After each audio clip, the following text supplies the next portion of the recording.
As I sat at my desk enjoying a Busch Latte, yes, very refined, very cultured, it got me thinking about past relationships.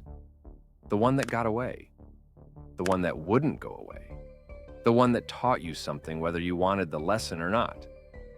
And somewhere between nostalgia and mild regret, my mind drifted to Jimbo's dating history. Not the tabloid version everyone already knows, but the one that actually explains who he was. A complete list of all the women in Jim Morrison's life would be impossible. Even Jim probably couldn't remember it. And everyone already knows the headline version: Jim and Pam, Paris, the bathtub, the myth. But that's not the whole story. So instead of trying to catalog every name, I wanted to focus on the women most people don't talk about. The early ones, the strange ones, the controversial ones. The women who saw him before the myth hardened into something untouchable.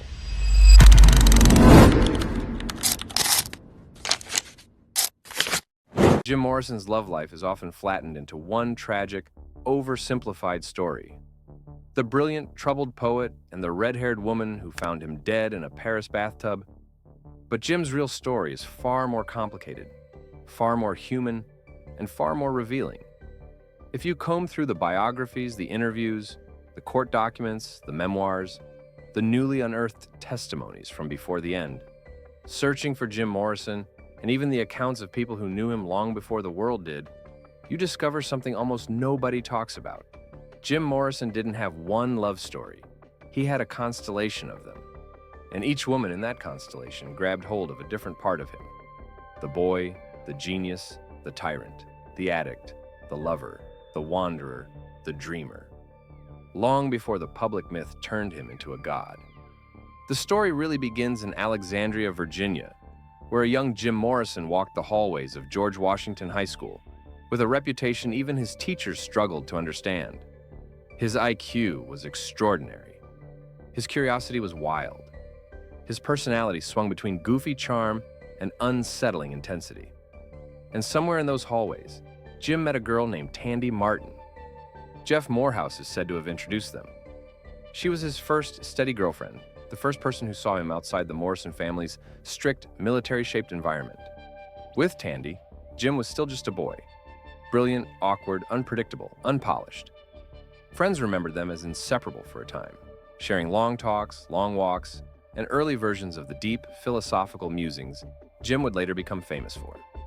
Stephen Davis's Jim Morrison, Life, Death, Legend, gives the most detailed surviving portrait of Tandy and Jim's early relationship. Jim also got a girlfriend. She was a year younger than Jimmy and was introduced to him by Jeff Morehouse.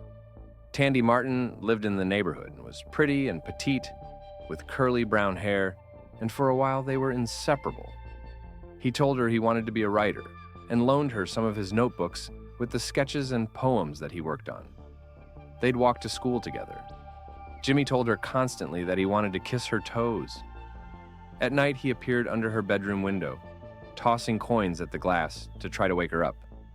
When she came downstairs, he'd be gone. The next morning, he would deny he'd been there. That strange contradiction, the boy who wanted to be close but could not allow himself to be known too deeply, showed itself early. Davis continues. A lot of his show-off public antics, declaiming poetry, balancing on things, wading in fountains, embarrassed her. When she finally asked why he behaved that way, Jim gave an answer that would echo across the rest of his life. Nobody would stay interested in me if I was normal. Even in adolescence, the duality inside him, tenderness braided to turmoil, was already shaping his relationships. Davis writes, soon he was bullying Tandy the way he bullied his younger brother. Jim and Tandy would take the bus into Washington together, and he would suddenly ditch her and disappear, leaving her crying and confused until he showed up again, seemingly out of nowhere. He swore in front of her mother it was here, years before the fame, that the darker moods Jim carried, moods that would surface again in adult relationships, first appeared. When Jimmy was in one of his black moods, he made those around him suffer, and years later, everyone remembered that it was Tandy Martin who bore the brunt of Jimmy Morrison's pain. In one of the most revealing moments of his early life, Jim confided in Tandy that he had a problem, something he couldn't tell his parents. Davis notes that she convinced him to speak with the youth counselor at Westminster Presbyterian Church, but Jim never told her what they talked about. That silence would become its own pattern, Jim telling women just enough to draw them in, but never enough to let them truly understand him. Tandy was the first mirror, the first person to reflect back Jim's early contradictions. Sensitivity beside chaos, affection beside turbulence. What she experienced as a teenager would later echo in the stories of other women who loved him. The Morrison myth begins long before the leather pants and the Paris apartment. It begins here, with a brilliant, troubled boy testing the edges of intimacy and self-destruction for the first time. After high school, the Morrison family relocated again, and Jim drifted through college classes. When the Morrisons moved again, this time to the humid, sun-bleached coastline of Clearwater, Florida, Jim arrived as a boy already carrying a secret heaviness, a furnace of intellect, volatility, and desire. And it was here, in the summer of 1962, that he met the woman whose presence would haunt the emotional landscape of the Doors' early music, Mary Werbelow. Stephen Davis describes their meeting with striking clarity. During the summer of 1962, Jimmy was introduced to a friend of Chris's girlfriend, a 16-year-old Clearwater High School student named Mary Werbelow. Mary was slight with long, auburn-colored red hair, a luminous smile, and a dancer's figure blessed with full breasts. She was from a good Catholic family, and best for Jimmy, she was intelligent and inquisitive. Jim didn't chase Mary with bravado. He connected with her. He introduced her to the poetry he loved, the books he devoured, the thoughts swirling in the early notebooks he carried everywhere. They spent hours together talking about art, about their futures, about the private worlds that teenagers rarely share aloud. And something remarkable happened. Around Mary, according to friends from Florida, Jim became someone else entirely. Davis writes, "Friends like Brian Gates, who knew Jimmy both in Clearwater and later in Tallahassee, noticed that when he was with Mary, Jimmy was much different from the drunken slacker he usually was. By himself, Jim would show up at dances and act like a tree, really aloof and weird. At parties, he'd do stunts like balancing on apartment balconies and pretending to lose his balance. He said he liked to hear girls scream when they thought he was falling. At one party, he cut himself doing a knife trick.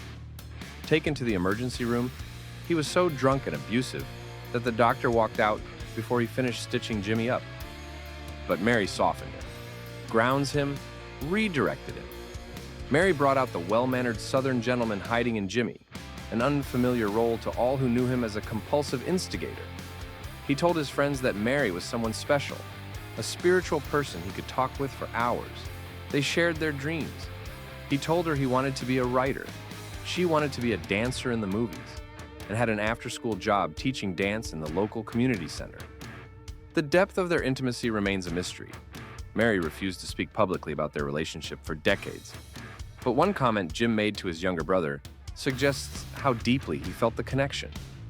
Davis notes, when Jimmy went to California to see his family later that summer, he told his younger brother that he got laid for the first time in Clearwater.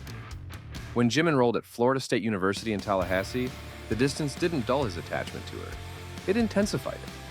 For the next 18 months, while he was at Florida State, Jimmy often hitchhiked the 280 miles between Tallahassee and Clearwater to be near Mary Werbelow. And those solitary journeys, sun-scorched roads, truck-stop strangers, dangerous rides, began shaping the mythologies he would later write about. Davis describes those hitchhiking trips as formative, almost mythic. Those solitary journeys on hot and dusty Florida, two-lane blacktop roads, with his thumb out and his imagination on fire with lust and poetry, and Nietzsche and God knows what else. Taking chances on redneck truckers and predatory cruisers left an indelible psychic scar on Jimmy, whose notebooks began to obsessively feature scrawls and drawings of a lone hitchhiker, an existential traveler, faceless and dangerous, a drifting stranger with violent fantasies, a mystery tramp, the killer on the road. The man who would write Riders on the Storm was already forming miles before music ever entered the picture. Friends from Clearwater remember Jim and Mary as deeply connected, the kind of young couple who communicated with glances, who stayed out all night talking about the future, and who seemed to float in their own sealed-off emotional world. Mary was serious, poised, spiritual, almost ethereal in the way she moved through the world. Jim was drawn to her gravity. She grounded him during a period when he was still forming the pieces of his identity. When Jim left Florida for UCLA, Mary eventually followed, pursuing dance while he pursued film, philosophy, altered states, and the earliest forms of the poetry that would evolve into Doors lyrics. Their relationship stretched across several years, marked by intense love and deep emotional ambivalence, a pattern Jim never escaped. Their breakup around 1965 was devastating for Jim. It cracked something open inside him, something he poured directly into his music. The Crystal Ship is widely interpreted as his goodbye to Mary. The End, in its earliest form, was a breakup song. The tone of the entire first Doors album, the longing, the ache, the emotional twilight, reflects the emotional fallout of losing her. Mary herself would later say that Jim told her the early Doors music was about her. People close to both of them repeated the same claim for decades. Whether literal or symbolic, the emotional truth is clear. Mary Werbelow shaped Jim Morrison's heart long before the world watched him break it on stage. But heartbreak didn't just wound Jim, it unlatched a door inside him. After Mary, Jim threw himself into reinvention. Venice Beach became his proving ground. Rooftops became his bedrooms. Alcohol became his social currency. Philosophers became his companions. And the Doors, forming quietly as he wandered with notebooks full of lyrics, became the vessel for everything he couldn't say to Mary anymore. As fame began flickering on the horizon, other women entered Jim's life not as replacements, but as reflections of who he was becoming. Nico, the enigmatic German singer of the Velvet Underground, drifted into his orbit, a glamorous ghost wrapped in contradictions. Their connection was brief but magnetic, marked by an energy that was as destructive as it was seductive. Two beautiful, damaged people recognizing each other instantly. Eve Babbitt's floated in, Los Angeles' ultimate muse, a woman whose lovers included artists, photographers, directors, and rock stars. Eve didn't idolize Jim. She saw straight through him. She understood his theatricality, his shyness, his ego, and his self-loathing all at once. Their relationship was physical, playful, sharp, and unsentimental, an LA fever dream that added color and chaos to Jim's rapidly shifting identity. In Stephen Davis's Jim Morrison, Life, Death, Legend, Eve described their first meeting like this. I met Jim in early 1966 when he'd just lost the weight and wore a suit made of gray suede, lashed together at the seams with lanyards and no shirt. He was so cute that no woman was safe. He was just 22. He had the freshness and humility of someone who had been fat all his life and was now suddenly a morning glory. Eve recalled that she didn't waste any time. I met Jim and propositioned him in 3 minutes, even before he opened his mouth to sing at the London fog. Take me home, I demurely offered when we were introduced. You're not really going to stay here playing, are you? Jim's response was classic early Morrison, self-serious, earnest, and a little naive. He replied, we don't play, we work. The next night, Eve came back to the London fog wearing a miniskirt so short her underwear showed. On their first date, she told Jim her father was performing violin in a symphony concert in Pasadena that night. Jim insisted she drive him there and pouted when she tried to leave at intermission. But it was her description of their intimacy that became one of the most quoted lines ever written about Jim Morrison. Being in bed with Jim was like being in bed with Michelangelo's David, only with blue eyes. His skin was so white, his muscles were so pure, he was so innocent. Before discussing later allegations, it's important to say this clearly. Accounts from this period are painful, contested, and not universally accepted. But they matter because they reveal how Jim was experienced by the people closest to him.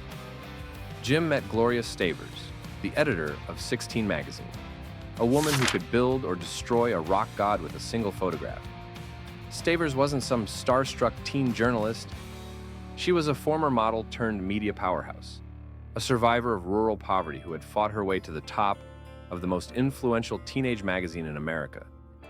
She had once been Lenny Bruce's girlfriend and confidant, and she enjoyed the control she held over the young rockers who craved her audience. Davis paints a vivid picture of just how powerful she was. Stavers' taste could launch a band into national stardom. The Doors were repeatedly reminded of the most notorious example, Peter Noone of Herman's Hermits. After falling into a sexual relationship with Stavers, Noone and his band landed multiple 16 covers, and in 1966, they outsold both the Beatles and the Rolling Stones. It was a warning disguised as a success story. Gloria Stavers didn't just report on fame, she manufactured it. So when all four Doors were summoned to her Manhattan apartment for a 1967 photo shoot, they understood the stakes. She photographed the band dutifully, but Davis recounts what happened next. Publicist Danny Fields ushered Ray, Robbie, and John out the door, leaving Jim alone with Gloria. And that's when the real session began. Stavers opened a fresh bottle of wine. She mussed Jim's long hair, teasing and charming him, trying to coax the softer, sexier, more vulnerable version of him that she knew would hypnotize her teenage readership. When she picked up a comb to style his hair, Jim grabbed it and hurled it out the open window. "Get that comb away from me," he snarled. But the strange dance between them continued. Soon Jim's shirt was off. Then he started rummaging through her closet, trying on necklaces and fur coats. Stavers photographed him like this, pouting, posing, shape-shifting, capturing him as both a Greek hero and a decadent sex symbol. She told him stories about traveling with Lenny Bruce, and according to Davis, even demonstrated the method she used to stay thin, purging after meals. By dawn, they had tumbled into bed. Davis writes explicitly about the encounter. She warmed butter to use as lubrication and let Jim do what he liked best. Davis implies several times throughout the book that what Jim liked to do best aligns with the sexual innuendo associated with backdoor man. Whatever happened between them personally, the professional impact was immediate and enormous. 16 magazine readers loved articles about Jim, which helped his image immensely. There were others too, like Lynn Verez, the go-go dancer Jim met at the Ondine Club in New York. Their brief connection sparked jealousy and fascination, but Lynn's real impact came later, when she fell in love with Robbie Krieger and inspired Love Her Madly. Jim sang that song night after night, aware it was written for a woman he had once shared moments with, who ultimately chose someone else. Jim Morrison wasn't always the conqueror. Lynn reminded him he could lose. But the woman who eclipsed all others was Pamela Corson. When Pam met Jim at the London Fog, the Doors were nobodies. Jim was still sleeping on rooftops and disappearing for days at a time. Pam didn't care. She didn't fall for the Lizard King. He didn't exist yet. She fell for the intense, fragile, creative hurricane of a man behind the myth. Their relationship was open, chaotic, volatile, and in its own way, deeply loyal. They were mirrors of each other's darkness. They cheated, screamed, broke things, disappeared, and always returned. Jim bought her a boutique. He immortalized her in songs. He left her everything in his will. When he ran to Paris to escape fame, it was Pam who went to Paris as well. She was the queen of his highway, the last fixed point in a life spinning out of control. Still, even with Pamela at the center, other significant women shaped Jim's later years. Patricia Kennelly, the rock journalist steeped in Celtic mysticism, provided Jim with something rare, an intellectual equal. Their hand-fasting ceremony, spiritual marriage to her, symbolic ritual to him, speaks to the depth of their connection. Judy Huddleston, who met Jim as a teenager, described a long, complicated relationship, marked by poetry, tenderness, and terror. I just fell madly in love with him. He was really sweet, and he was really a creep, and he was like a full human being. She later alleged a sexual assault of the backdoor man variety, a claim echoed in Before the End. Pamela Des Barres offered a candid view of Jim, charming, brilliant, confused, and deeply human, stripped of all the mythic posturing that followed him on stage. Some encounters defined him not through love, but through conflict.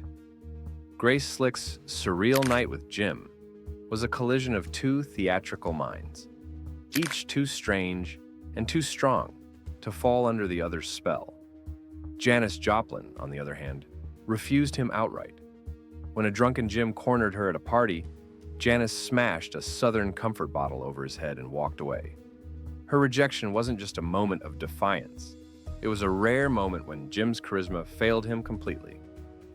Then came the ghost women, Linda Eastman, later McCartney, rumored but unverified, Linda Ashcroft, whose memoir described a relationship most historians consider fictionalized, and Zuzu, the French actress whose time with Jim in Paris was more symbolic than romantic, a reminder that Jim was trying to disappear into a life that wasn't his. By 1971, when Jim and Pam arrived in Paris, the constellation of women behind him formed a map of everything he was running from. The boy Tandy knew, the soulmate Mary represented, the decadence Nico and Eve embodied, the public persona Gloria sculpted, the jealousy and insecurity Lynn stirred, the spiritual hunger Patricia awakened, the shadows Judy exposed, the humanity Desbarres captured, the challenges Grace and Janis posed, and Pam, the final orbit, the last tether. In Paris, Jim was tired. He wandered the streets, wrote in notebooks, listened to jazz, and tried to find himself beneath years of alcohol, fame, chaos, and transformation.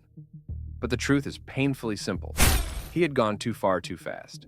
And when the end came, in that small apartment on the Rue Beautreillis, Pamela was the one who found him.